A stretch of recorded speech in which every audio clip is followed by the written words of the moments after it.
All right, good morning, everyone. It is 10:07.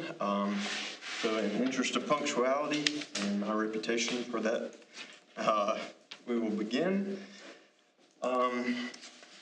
We do not have two members of council here, so we're missing them, but we do find that we have a quorum. And so I'll call the meeting to order for the December meeting of the Lawrence City Council. We'll begin by calling once again on Councilor Johnny Bolt to lead us with invocation, and will lead us in the Pledge of Allegiance. Would all please stand?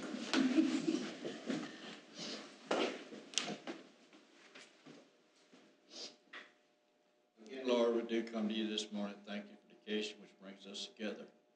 Lord, I want to thank you for each one who has come here this morning and for a busy schedule. And Lord, we want to thank you for their presence. We want to pray, Lord, for what we have accomplished this year, for the year that we've had, and for this being the last meeting. We just want to thank you for the time that we have to share in these meetings. Thank you for helping us guide through, and for the things that we have accomplished, and maybe for the things that we haven't accomplished yet. We just ask to continue your guidance and blessing upon us as we end this Christmas season, as we go into this Christmas season, and putting you first before everything. Lord, we'll pray for our country. We know it is in a desire, need for a prayer, and ask that you guide us and direct us in the right direction. And Lord, I want to pray for those who are less fortunate than we are during this time of year. We know there may be a lot of sadness within some homes that with sickness and maybe even some deaths, Lord. Be with those families during this special time. And also our servicemen who may be abroad in far land. We want to pray for them that they may be away from home. We just ask you go with us now, guide us into this session, watch over and keep us, and give us where we fail you each day of our life. For in Christ's name we pray. Amen. I pledge allegiance to the flag of the United States of America and to the republic for which it stands, one nation, under God, indivisible, with liberty and justice for all.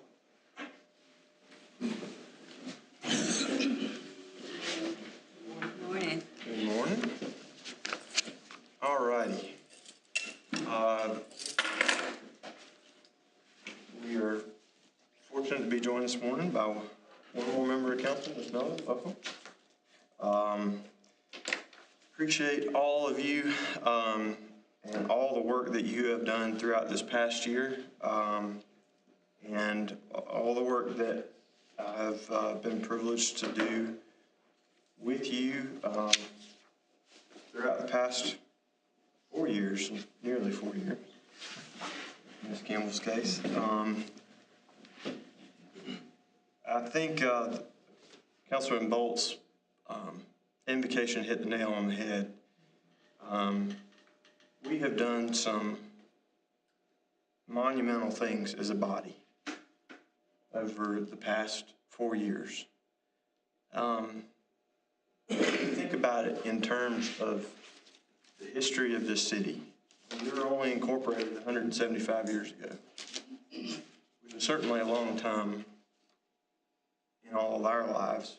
But when we think about it in the scope of how long our nation has been around and how long we hope the city will continue to endure, we've just been a really tiny grain of sand on the beach of time. But if we look at what we have accomplished together, it is really remarkable. We have worked to reduce a 40-year decline in population, and we're growing again. We have new houses being built in the city that weren't being built before. We're working together we have worked together to bring new restaurants. That's something that the public called on us to do, and we worked hard to satisfy that demand. We've worked hard to step up code enforcement and beautify the city. Not just because we want it to look better, but because we know that where there's blight and decay, that means it's more likely that we have crime and unsafe neighborhoods.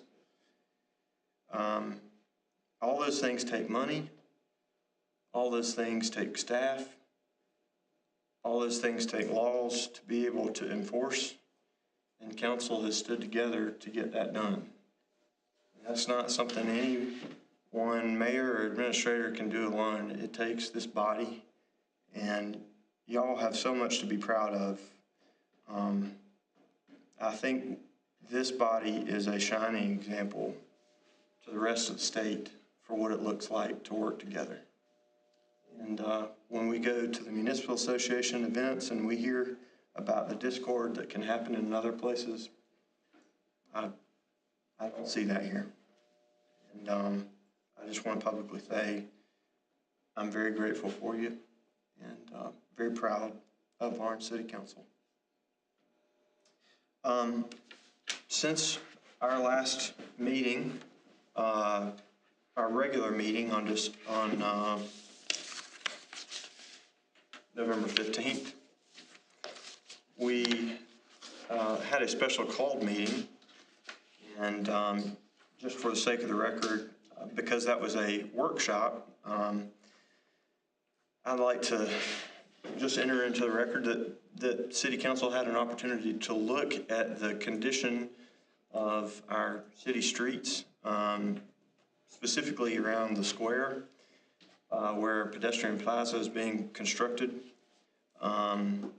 And contrary to the commonly held perception about what it would mean to uncover those brick streets, we found in the process of the construction of that plaza that it was easier to uncover the bricks than we thought, and they were in better condition once they were uncovered than we were led to believe they might be. And so we met as a council to look at those and discuss, the possibility of, and the feasibility and the wisdom of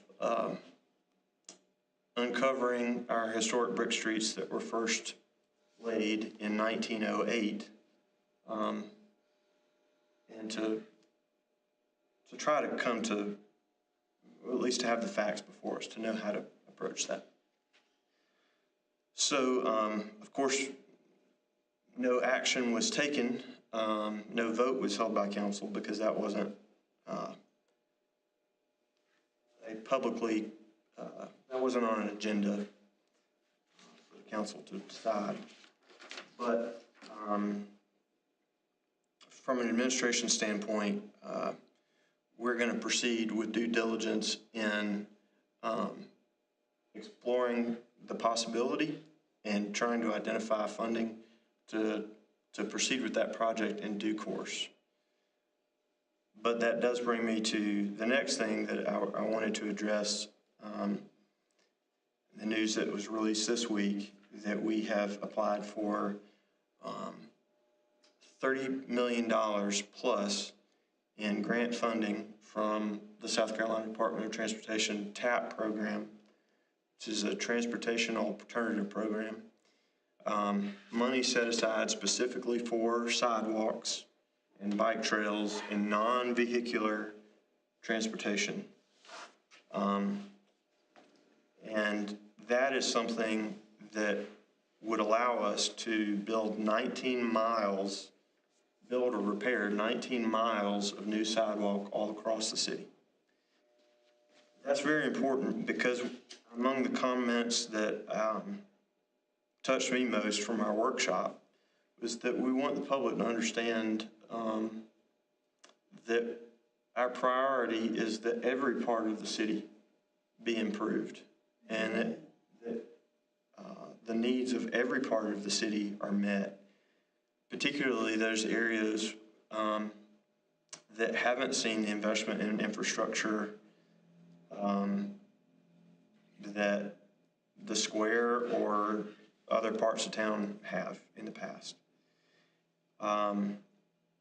So you can only request these monies when they're available. Since they've become available, we wanted to jump on our chance and do our part. And I'm very proud of our city administrator and our staff for putting together the grant proposal that we submitted to DOT. And I hope the public really takes note that this is an effort to show, and not to show, but actually bring about improvement all across the city. And I appreciate council's leadership and comments in prioritizing those efforts. So we've looked at this brick project. We've looked at the potential economic impact that that could bring. We've looked at possible funding sources for improving sidewalks all across our city and expanding the Swamp Rabbit Trail. But we also continue to look in other parts of the city at our other needs beyond just streets and sidewalks. Housing continues to be a need, and particularly rental housing. And so there are proposed developments that we look forward to bringing to council in the new year, which will help to meet that need, but will also serve as a catalyst to revitalize parts of the city that need that revitalization. And so we're excited about bringing that to council as quickly as possible. We continue to work with our partners in the county on bringing more grocery options to the west side of town. And that is progressing on track. We anticipate in the very near future presenting to council a plan for the renovation of Truist into a hotel, and a proposal that would allow council to proceed with that if it is council's will. So that would help with some of our lack of accommodation.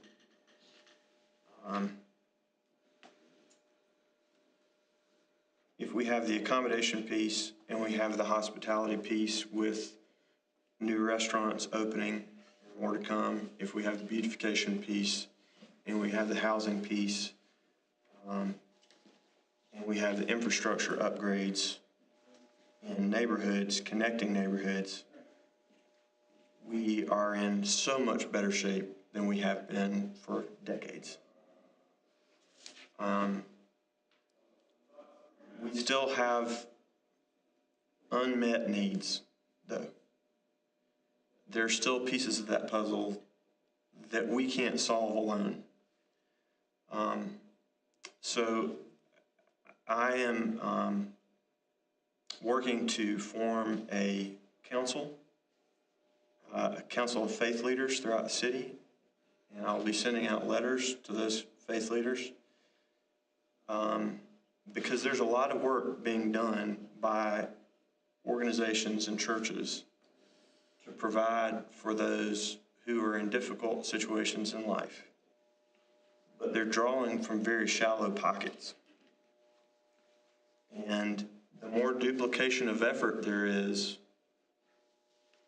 the more multiple organizations pull from the same shallow pockets, the less effective those organizations can be. So if we can provide a gathering point and be the convener of different groups to be able to work together and coordinate, we hope to be more effective in providing for those in need. I think it provides an opportunity for us to learn as an administration, and then again pass that on to council about what our churches and faith-based groups are doing in town. It allows for them to know what's going on with us.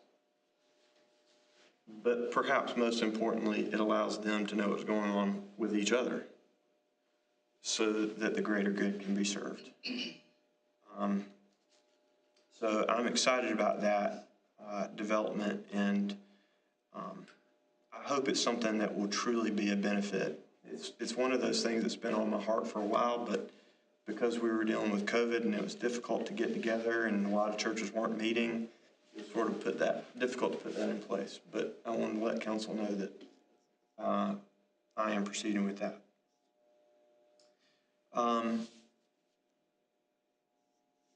We also want to work together with other community partners.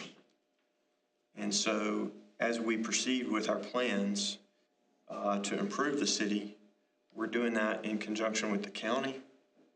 We're doing that in conjunction with DOT, so that they can know what our priorities are in terms of repaving. We're doing that in conjunction with our other municipalities in the county. One prime example of that is Keep Lawrence County Beautiful. That is a partnership that we have with between Lawrence County, City of Lawrence, the City of Clinton, City of Gray Court, and other community partners to clean up Lawrence County. And we had a board meeting since our last meeting that informed us we picked up 20,000 pounds of trash last year. More than 20,000 pounds of trash last year. That's 10 tons of trash off of our roads.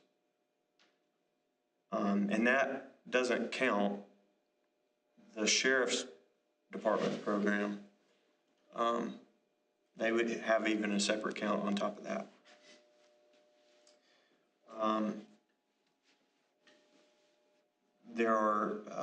There's a desire on the part of Keep Lawrence County Beautiful to work with the city and to do some fun projects like putting some public street art on our storm drains to remind the public that whatever they put in those storm drains ends up in our waterways.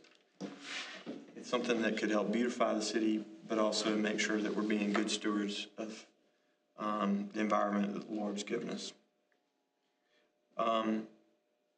And lastly, I want to give special attention to Ward 5. And one of the things we did last night, not at the expense of any other ward in the city, but last night we had a great meeting with the residents of Pine Haven who are concerned about their community.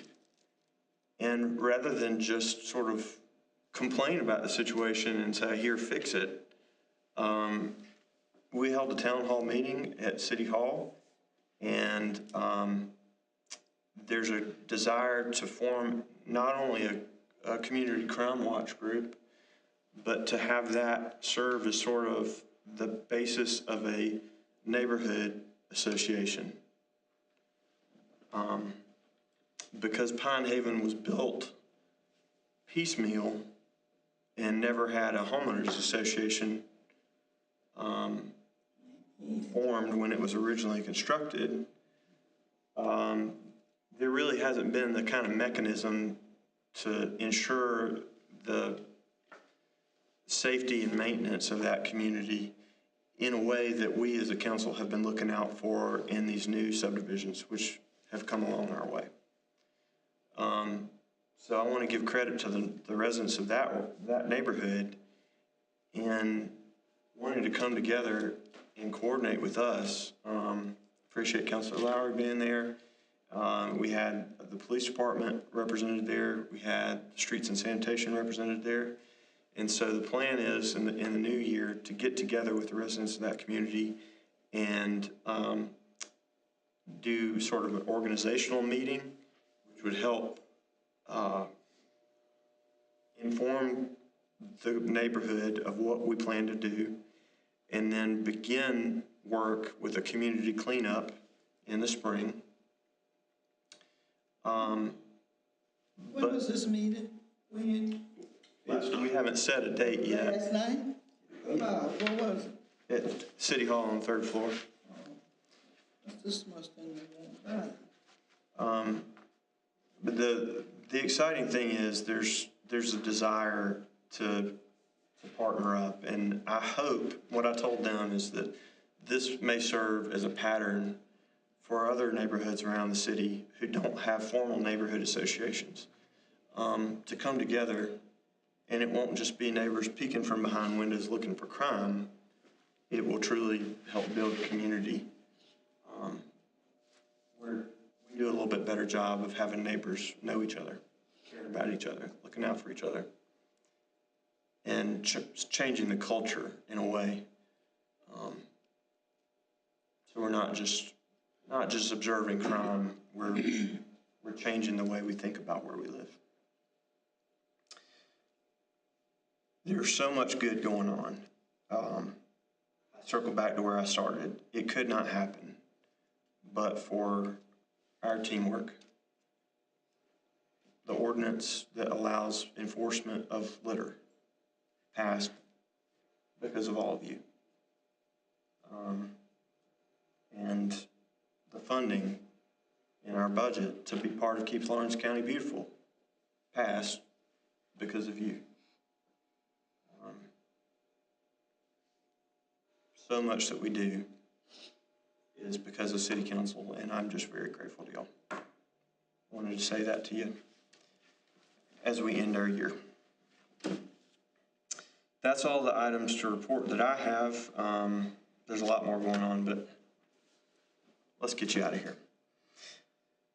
We don't have any public here to publicly comment, so we'll move on from that agenda item.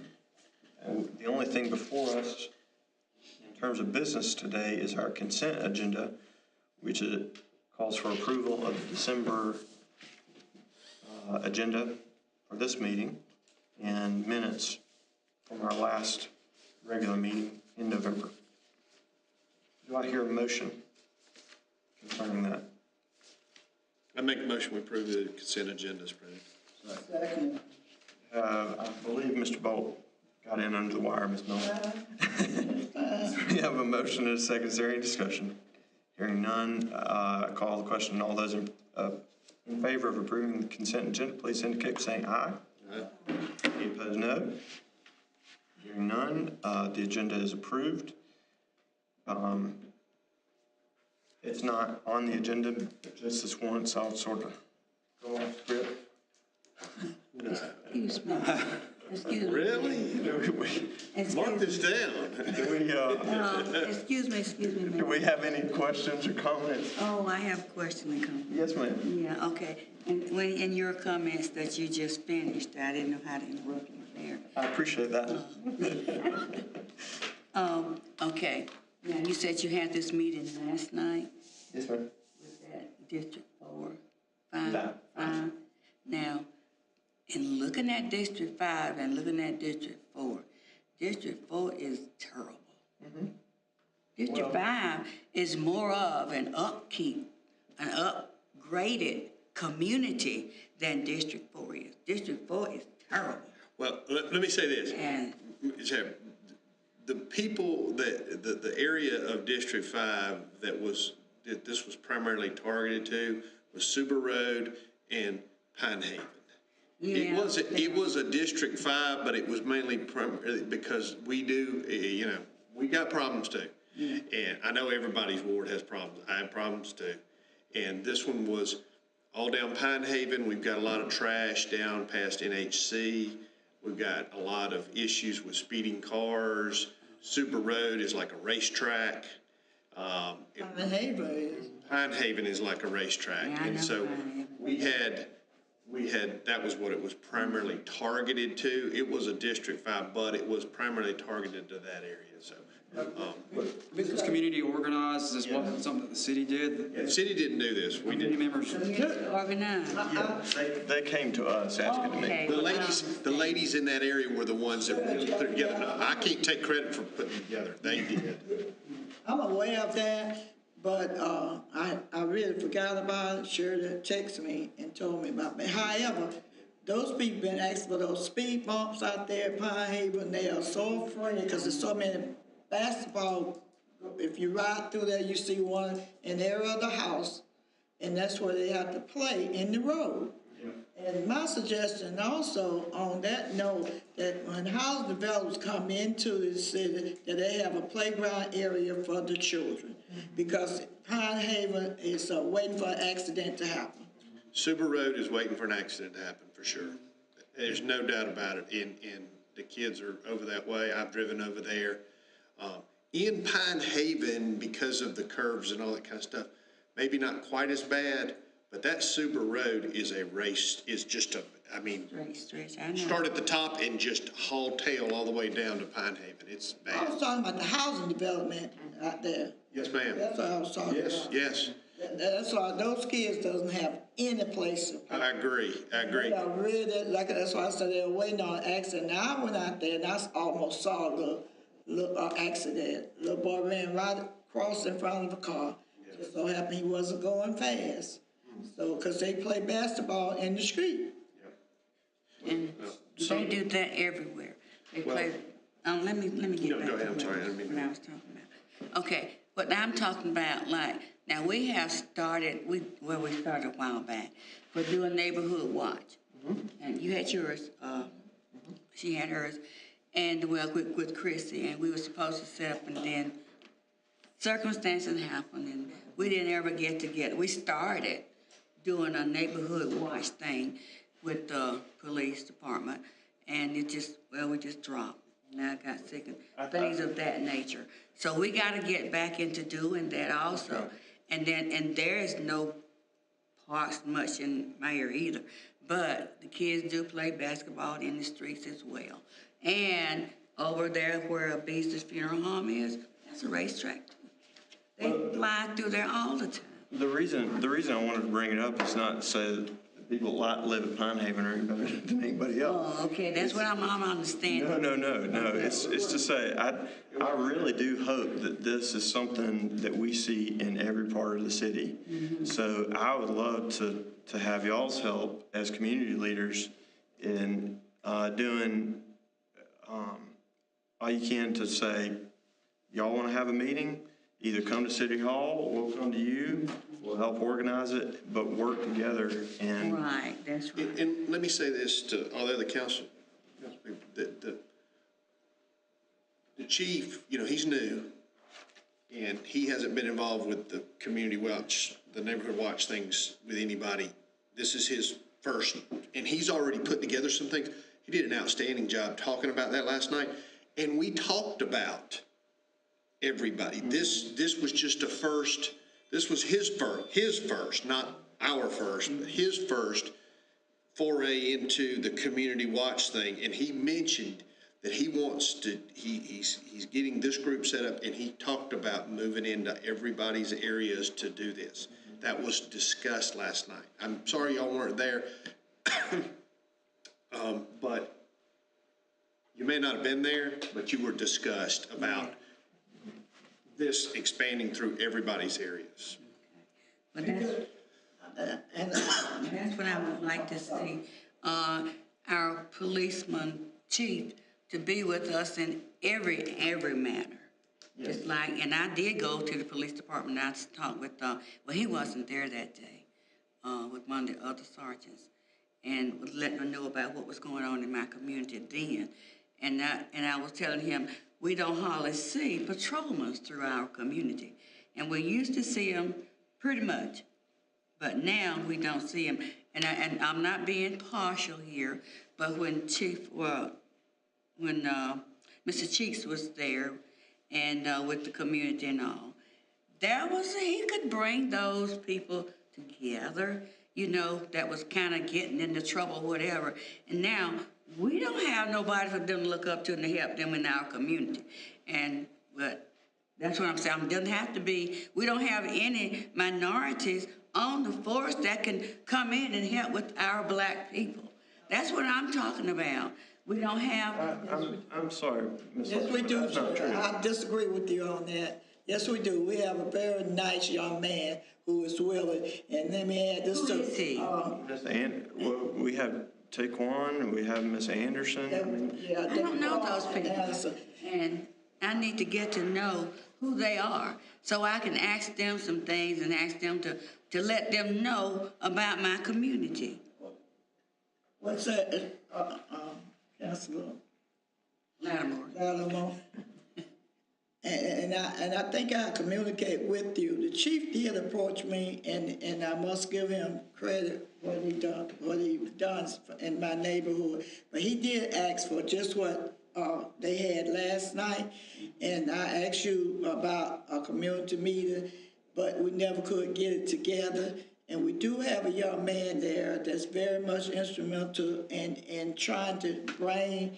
I know, trying to bring all communities together.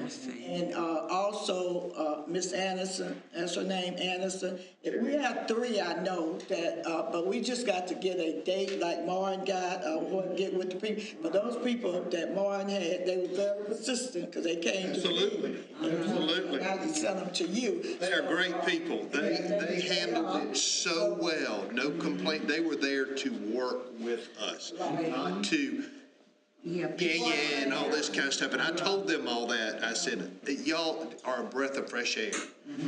To have somebody that wants to actually come in and address a problem, not and try to point fingers at the city, because the city can only do so much.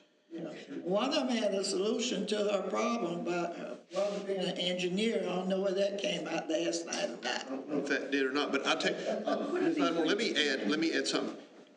Taquan, if you guys don't utilize Taquan with the kids, you're making a mistake. That's right. The man played football at Clemson. Whether the kids are a Clemson fan or not, he could really identify with a lot of kids in sports and all that kind of stuff.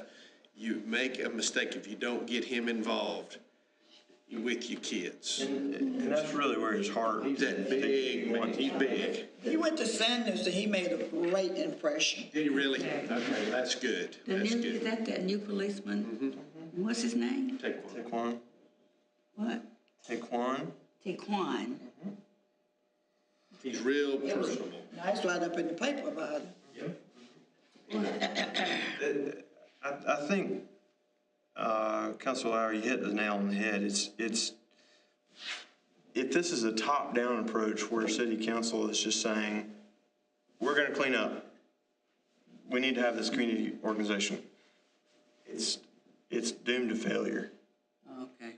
If this is a situation where we have residents who care and they're coming to us and say, how can we work together to help? We're on like greased lightning.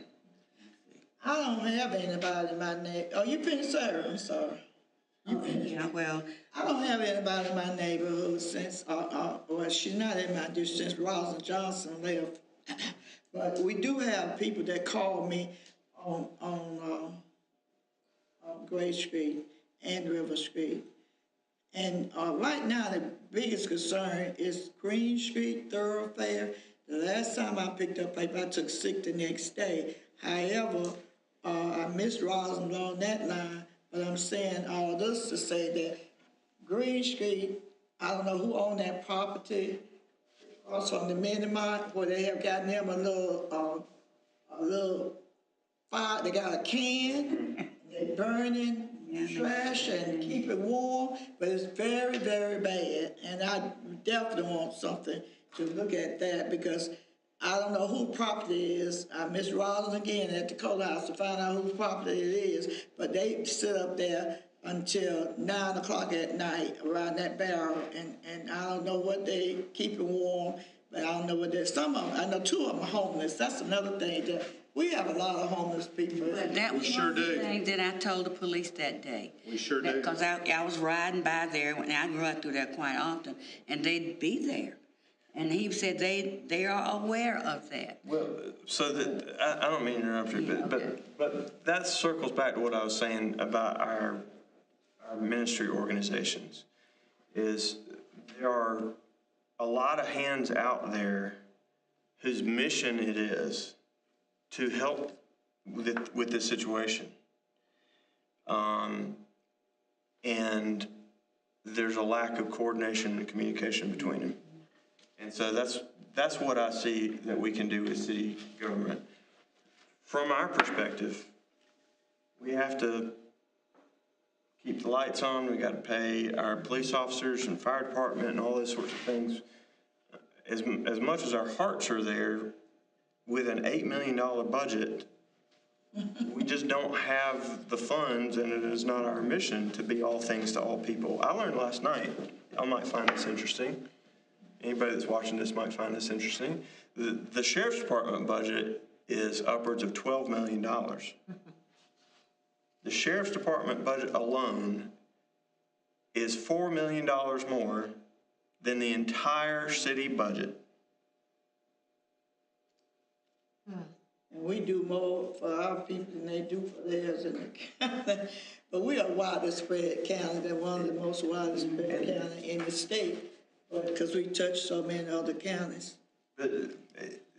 My point is, we care about the problem of homelessness, and that's something that is a nationwide problem. It is getting worse from a national standpoint, and we are seeing the effects of that.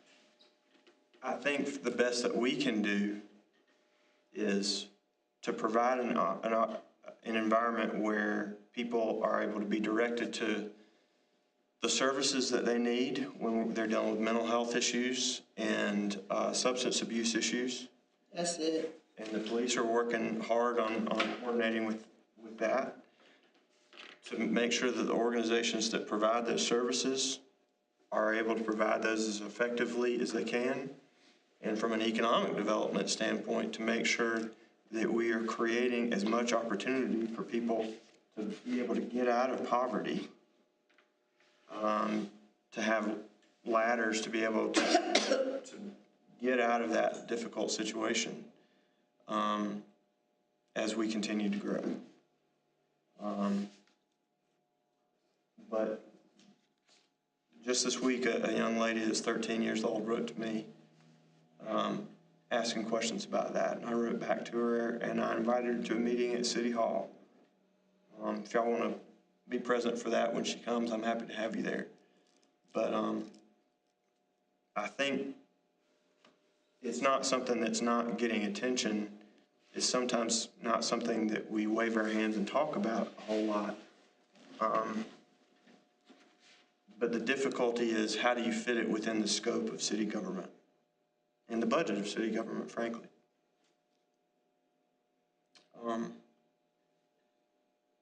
But at least from our administration standpoint, we care, and we're trying to do what we can. How many out there is familiar with the organization Family Promise? Family Promise. Very familiar with it, but it doesn't reach those people who we are talking about now. Well, it might reach them if they go check it out, because I know they're helping more people now than they ever have helped. And because if they're homeless, I mean, some of the families, they take them and put them in churches at night. There are so many churches in the community that's supposed to take families in at night, and then in the daytime they go to family and they furnish meals, let them take baths and things like that. So, I mean, you know, it don't hurt to ask to refer to the Family Promise anyway, you know, because I know some families need help, and they've got them jobs, put them in homes. That's right. I'm pretty much familiar with part of Family Promise, and it's a good organization to check out anyway. One of the things that we've been working on is there are churches that were very large in the 1950s and 60s and 70s that now have physical facilities which are way larger than they need. But we also have people that want to have soup kitchens that are looking for a place to be and are struggling with where to put it. Well, how about we make a love connection and put those together? There's, There's a lot of opportunity. and apartments for them to stay in. Yeah. But Johnny, you said family promise. I'm very familiar with it because my church is part of it. However, these are individuals, like the mayor said, with substance abuse. They are individuals. They are not family. They do have family, but they have left their family. So right now, it's most substance abuse and mental health, mental illness. That's what I see every day when I pass Green Street. I know Open Door down in Clinton, they've got apartments out behind their place that they take in those homeless people, you know, and keep them there for so many weeks, and they go through programs Right. to help them. Because I've donated stuff for them several times for their kitchen down there, so I do know that. Ms. Miller's right, though. I mean, there are gaps between what we have and what we need. The difficulty is the city of Lawrence is not the South Carolina Department of Mental Health. And we just, as much as we care, we can't be what we aren't. And so the best way, at least as I'm approaching it from an administration standpoint, is how do we serve as a catalyst to help the people whose mission it is to do those things do it more effectively, and how do we connect them with the people who have those needs? Can you speak more on your vision for this Council of Faith-Based Leaders? I think that's awesome, and I think that would be the glue that would bring this all together. Mm-hmm. So my vision for that is, and what I intend on offering is that we would meet, I think probably on a quarterly basis. It would provide an opportunity for us to just get to know each other. In the worst case scenario, if there was a situation where we had some natural disaster or unrest, it's harder for us to throw stones at each other, literally or figuratively, if we know each other and we have pre-existing relationships. And so we got to start somewhere on building those relationships, and it's best to do it at a time where we aren't having to clean up after a conflict. Let's do it while there's relative peace. Proactive, the reactive. Exactly. So we build relationships and allow the public, filtered out through our communities of faith, to know what we're doing as a city, what's available, maybe not from the city, but from the state and other organizations. It would allow us to know what challenges that they're seeing. So as we make policy and allocate resources, we don't have any blind spots. So that information filters up. But perhaps most importantly, it would be able to connect the congregation who has space with the congregation who wants to run a soup kitchen, so those are complementary, rather than the two trying to start two separate soup kitchens and asking for the same donations for the same cause from the same people. Amen. Duplicate. That's an excellent idea. It's So we're I just hope that it comes to, that we jump on it as soon as by the first of the year. I know you got a lot of irons in the fire. Right. And I know election time, you people got to file for re-election, but we're going to have to follow through with that, because that is really needed. That's something we've been working on. I've already tried to compile as complete a list as I can get of the active churches in the community. But if there's somebody within the sound of my voice that hears about this, that wants to be involved, by all means, I welcome participation. Yeah, because we need to scoop up the smaller churches too. Exactly. And make sure that we're reaching out to the spiritual leaders that aren't in our community so that they are more engaged and understand what's going on here.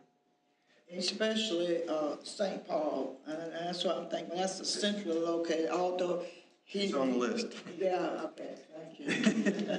But, and to that point, I know I've heard 100 times the most segregated time in America is on Sunday morning.